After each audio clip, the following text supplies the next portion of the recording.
So nice to see you here. Happy fall. Cool weather finally coming. Thanks be to goodness. Thanks be to God. Ferdinand and I went to Ocean City 2 days this week because he had never seen our ocean. Okay, I guess he saw the Gulf when he was in Florida visiting with a priest friend. And so I said, you should really see it. October's the perfect time to go. This was 2 days ago where the storm was off the coast and we got there was nothing but rain and 20-mile-an-hour wind, And I said to Ferdinand, better put your sweater on. He says, I did not bring a sweater. I said, why not? He says, this is the beach. It is going to be warm. I said, no, it's not. And then it was sort of like you felt like, why did you bring me here in this deserted place only to die from the cold? Just like the Israelites, wandering in the desert. So the sun finally did come out on the day we were leaving. But I said, see, it does exist. See that? So he says, I have been waiting to see this for a decade, which I thought was really hilarious. It seemed like a decade. Anyway, that's the news from the front. The last week we had in the gospel passage where the disciples say, Lord, increase our faith. Or maybe it was 2 weekends ago. It's hard to, time flies. And the interesting thing, Jesus then tells a story about the master, and the servant. And he says, when the servant comes in from his work, does the master say to him, or sit down and I'll take care of you, I'll make you something to eat? So what Jesus is really saying is, when the disciples say, increase our faith, he's saying, do you expect God to do all the work for you? Faith is a work. And it's part of us as the servants to the master, and part of what our faith means in our life, that it's true that even if you had it just the size of a mustard seed, it would be enough. Increase our faith. Make it easy for us. And faith is what you hang on to while you're grappling with all sorts of things, even if it's like freezing to death while you're at the very supposedly warm ocean, and your friend has taken you there to die. Today we see, picking up on this theme of faith and the work of faith, we see an extraordinary circumstance in the lepers coming to Jesus. First of all, you know how ostracized they were. You know how debilitating that disease was. You know how terrifying it was for other people. And that's why, they had no place to go to. They couldn't enter a village. They couldn't even walk down the road without declaring themselves unclean to anyone who came in sight and hearing. And and just like in Naaman the Syrian, who was cleansed of his leprosy by an act of faith, but in a strange land with strange gods, because Naaman was a Syrian. He's talking to Elisha, the prophet in Israel.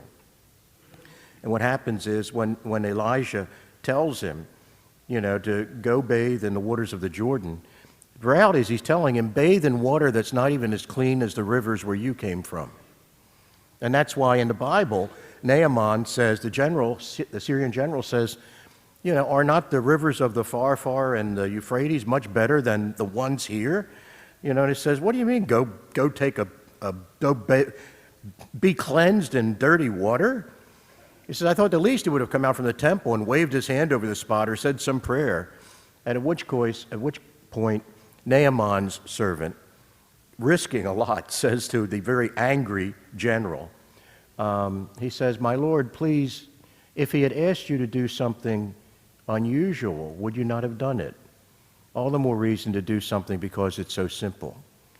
And so he had to make the act of faith to do something that appeared to be contrary to what would be efficacious, bathing in dirtier water than what he had at home in order to become cured of his leprosy.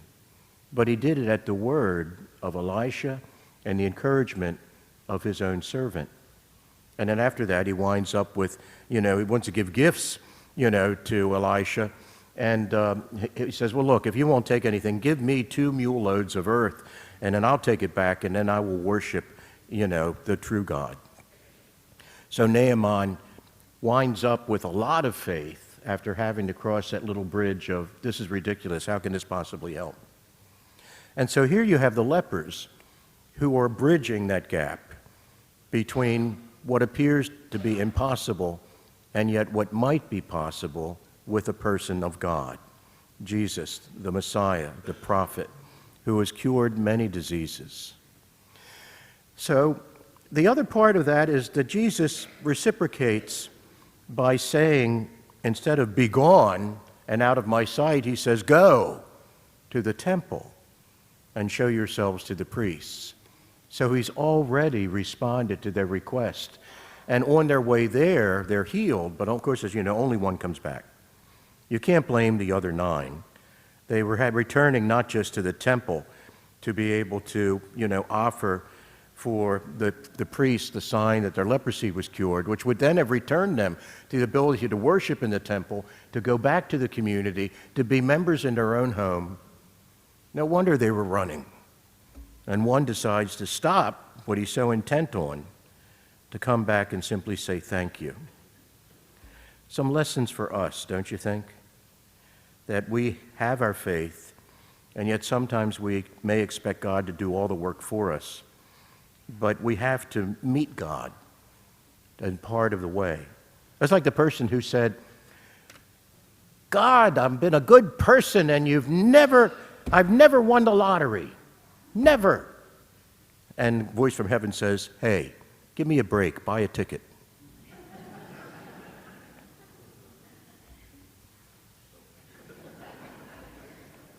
All right, it's not so great, but now, last weekend, as you know, last weekend and the next 2 weekends, we are taking upon ourselves the role of asking the question, what is the role of the church in supporting those affected by mental health issues?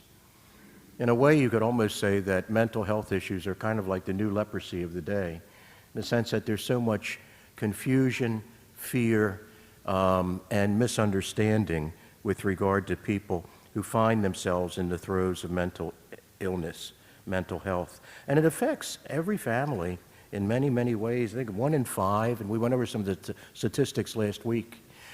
And so we really want to draw your attention to ways that the church can help, and to be able to come together and get ourselves educated, because we have people in our own parish family who are being kept, in a sense of isolation, who are being kept at a distance because of fear, who are not being welcomed into the embrace of the community to the extent that they should be and may be and need to be. And so we see this as an important role of the church, and something that perhaps we have been way too slow, to come to express a desire to understand it. And that if we then understand it, we become less frightened of it, and then we also become more compassionate in our understanding and willing to embrace. In the bulletin in the pastor's desk, you'll see that we've got 2 things coming up. One is next Saturday at the October 19th. The University of Maryland neurologist, Dr. Lisa Schulman, who wrote a book entitled Before and After Loss, a neurologist's perspective on loss, grief, and our brain, says grief is a natural response to loss that can impact the mind, brain, and body, and it perhaps makes us mentally ill for a while, a mental health issue. Grief and mourning, again, the same as post-traumatic stress syndrome. It's something that is triggered by a catastrophic event, and it has lasting implications. And then the following Saturday, October 26th, from 9 a.m. to 12:30, our parish will hold a mental health summit entitled The Role of the Church in Supporting Those Affected by Mental Health Issues. And what we want to have come out of that, and I have to seriously urge you to come to that, bridge the gap between where we are and where we would like to be in terms of our education, our understanding, and our ability to be compassionate. And the more we find out about how people are affected, the more that it helps us to understand what's going on. And what's going to come from that is, just as we have a grieving and mourning ministry, we also want to have a mental health outreach ministry. I read the statistics as to how this affects families. I told you last weekend that, I had to struggle myself with, depression. It's something that we have had in my family. It's things you don't talk about until either somebody's willing to do it or, there's an opportunity to it, to talk about it. My great-grandfather, my father's father, committed suicide. As a child and as we were growing up, we said, what happened to great-grandpa? He says, well, he died in a carriage accident. I said, it was long ago, you had horses and so on. And then one day as an adult, I went back to my Aunt Fran, my father's sister, and said, tell me about that carriage accident. She says, oh, it wasn't a carriage accident. He committed suicide. And then what had happened is then it explained why my father's father at one point, because of the disintegration of the provider and the family, had to go to what they then called, in the very heartwarming name, the Home for Wayward Boys. The Home for Wayward Boys. And so you see how the repercussions and what happened as the whole family was affected by that for a whole nother generation. Here's some of the ways that we can welcome and embrace people who are struggling with a mental health issue. I said last weekend, sometimes you say to somebody, they say, how you doing? Someone's very successful, they have everything, and say, oh, I'm really having trouble with depression. Depression? What have you got to be depressed about? What reason do you have to be depressed? You may as well say to somebody, what reason do you have to have cancer or diabetes? If it's an illness, it's an illness. It's not something you decide to have. It comes to you, as I know. So how can I, as a member of the church, help? Here's a couple lists of things. Help support or develop a mental health ministry, or support a mental health ministry if not present in your own church. Reflect on our own attitudes about homeless, addicted, and the mentally ill. Find those who can help take part in ways to support mental illness. For instance, exercise, communication, sharing, lack of isolation. Advocate for better social and mental health resources. Join mental health ministry. Educate yourself to increase your compassion. Learn about mental health and use proper terminology. The word crazy is really not a good way to describe somebody. Be compassionate and open-minded to approach those troubled by mental health issues. Remember the story in the gospel about the man who comes to Jesus and says, my son keeps throwing himself into fire and water. Can you do something to help him? At the times that Jesus is driving out demons, that was the way that people expressed what was happening when someone was in the throes of mental illness. Participate in your community mental health opportunities. Start Sunday forums with personal stories and progress. So what will come out of this conversation that we have on the 26th from 9:30 to 12 is that we're going to discuss the form ways, how can we respond, what have we learned, what is it that we wish to do as a compassionate community. There's more I could tell you about, but there's another weekend to talk about this. The role of the church in supporting people with mental illness. Mental health issues, I think. We don't blame people for having cancer. We often are very afraid to approach people who have mental health issues, and it's often misunderstood.